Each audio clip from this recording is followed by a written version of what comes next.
বাংলাদেশের অন্তর্বর্তীকালীন সরকারের প্রধান উপদেষ্টা ডক্টর মোহাম্মদ ইউনূসের সাথে ফোনে কথা বলেছেন যুক্তরাষ্ট্রের জাতীয় নিরাপত্তা উপদেষ্টা জ্যাক সুলিভান। ফোনালাপে উভয় নেতা ধর্ম বর্ণ নির্বিশেষে সব মানুষের অধিকার রক্ষার প্রতিশ্রুতি ব্যক্ত করেছেন। স্থানীয় সময় সোমবার এই ফোনালাপের বিষয়ে হোয়াইট হাউসের ওয়েবসাইটে প্রকাশিত এক বিবৃতিতে এই তথ্য জানানো হয়েছে।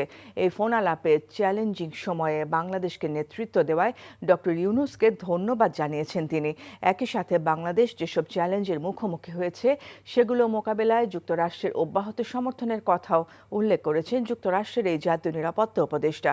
হোয়াইট হাউসের এই বিবৃতিতে বলা হয়েছে, একটি সমৃদ্ধ, স্থিতিশীল এবং গণতান্ত্রিক বাংলাদেশের জন্য যুক্তরাষ্ট্রের সমর্থনের কথা পুনর্ব্যক্ত করেছেন জ্যাক সুলিভান।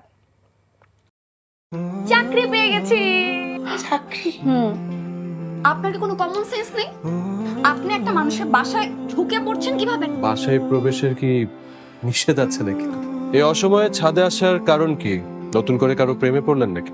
আমি আকাশ দেখছিলাম, আকাশ দেখতে দেখতে হারিয়ে গেলাম, হঠাৎ করে আপনি আসলেন।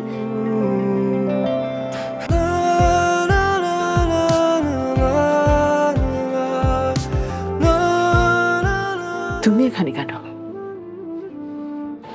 আমার অনুমতি নিয়ে এখানে আসা উচিত ছিল তোমার। মা, এই ছবিটা কার? আমার ম্যাডাম এই ছবিটা দেখে প্রতিদিন কাঁদে কেন মা? এই মেয়েটা কি সব কথা বলছে? মারিয়া, তোমার কি হয়েছে? আজ এত বছর পর কি শাস্তি দিব আপনাকে বলেন তো?